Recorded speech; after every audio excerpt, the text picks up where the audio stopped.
Crack dealers don't go running around looking for people to sell crack to. The people that want the crack come and find them, get their money out, and hand them money. Today, we are gonna teach you how to sell anything like you are a crack dealer. No matter where you come from or how you were raised, at some point, you've sold something.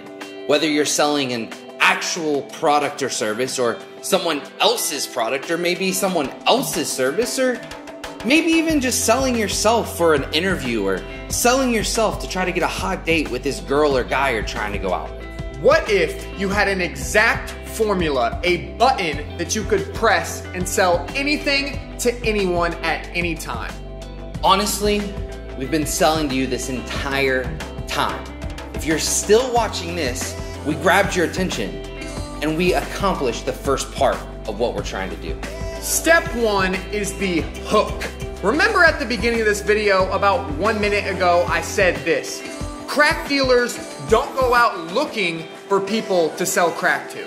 Bonus, if you're able to tell a story with it, you're bringing emotion into play, which we're actually gonna talk about in a second. I hooked your attention with the story about the crack dealer, and I also told you that you are going to be able to sell anything just like crack dealers sell crack. So really, this is the inception of sales videos. And speaking of inception, movies do this all the time. Directors obsess over the opening scenes because this sets the tone for the rest of the movie. If you're like me, these inception images have been burned into my skull because they're so compelling and, again, connected with the overall story. See how I'm leading you into step number 2? Inception. Step number 2 is people buy stories. See guys, there are 2 ways to sell anything. You've seen it a million times. He's like, sell me this pen. And here I am standing in this echoey conference room, which is why I have to hold this mic right here by my face. But this echoey conference room means more to me than anything. And you know why? Because someday, I'm gonna hand you this pen, Taylor. I'm gonna hand you this pen, and we're gonna sit at a conference table in this room, a big, giant conference table with nice chairs, with expensive chairs, with a glass table. You're gonna be sitting at the head of the table with me, and a CEO of a huge multi-billion-dollar company is going to walk in these doors right here. Hopefully we'll have some freaking soundproofing in the room so we can hear ourselves think, and I'm going to hand you this pen to sign a contract worth hundreds of millions of dollars. So Kale just sold you the pen, and once again I'm holding the microphone, but there's another way to sell the pen, right? And the other way to sell the pen is, look at it. Look at the color. It writes really, really nice. Like if you need to write a note, like you can use this to write it and it will work. And like, it's got all these features like a pen has, and it has like ink, and it has like all that stuff that a pen has, right? Yeah, which way would you rather be sold something? Step number 3, people buy with emotions and justify with logic.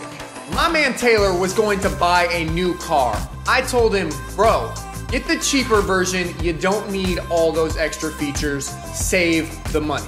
Basically, when I was going to buy a car, I could pick between a GTI or a Golf R. I narrowed down my search, right? And I went to test drive the GTI first. And the sales guy there, his name is Trevor Savage. You may or may not be seeing him on camera right now. He started talking to me, and he was asking me why I'm looking at the GTI, why I'm interested in this. And you know what? I said this. I said my whole life I feel like I've settled for cars. I feel like, you know, my last 2 cars were a Volvo, like an old Volvo, and a Toyota Corolla, and I really want something nice. I want something fast. My dad had a Corvette car shop growing up, and I learned how to drive in a Corvette, and all my cars are slow, they're not sports cars, they don't handle well, and I really want something that's really gonna push me, right? That's really gonna get me something that I want. And see, that is when that sales guy realized something. He realized that he could sell me 2 different ways to upgrade, right? He could sell me on the features and how the Golf R had more horsepower and it was all-wheel drive and it had all these cool features, or he could appeal to my emotions. So you know what he said? He said, well, if you've settled for so long and you want to be in a nice car, you want to be going fast, you want to have all-wheel drive, why don't you look at the Golf R? And I said, well, I don't know. How much more expensive is it? It was about $15,000 more expensive. He said, no. But when you sit in the Golf R, think about the cars that you've been driving, and now think about this car.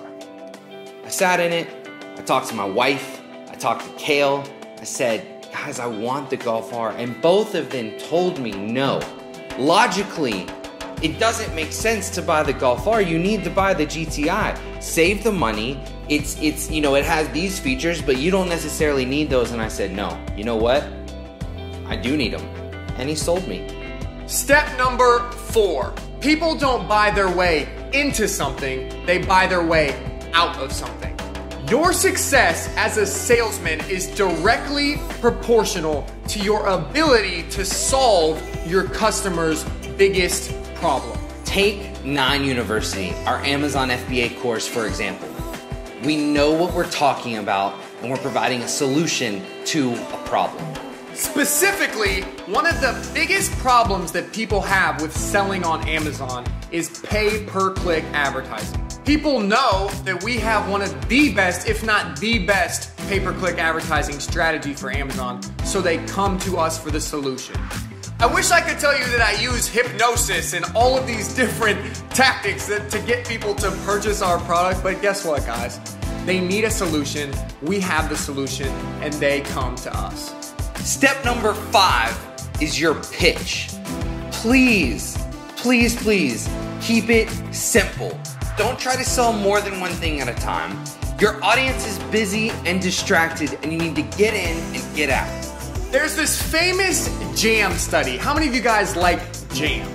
They laid out all of these different cans of jam, right? And in one of the conditions, there was dozens and dozens and dozens of them laid out. The other condition just gave the customer a couple options to choose from. When it came down to buying, when it came down to putting money on the table, guess which condition more people bought?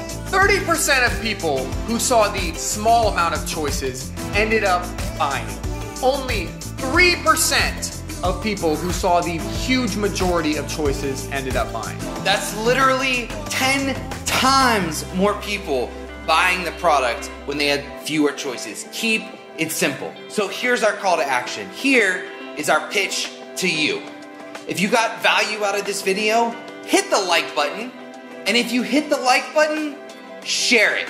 Share it with someone who's selling. And remember, everybody is selling. They're either selling themselves, they're selling a product, they're selling someone else's product. They are just selling an idea. Honestly, guys, let's bring the inception back, okay? I got an idea for you. Why don't you sell this video to one other person? If you can get one other person to watch this video, would that help you just take the first step on your sales journey? Try it out. Try to sell this video to one person. See you guys tomorrow night at 9.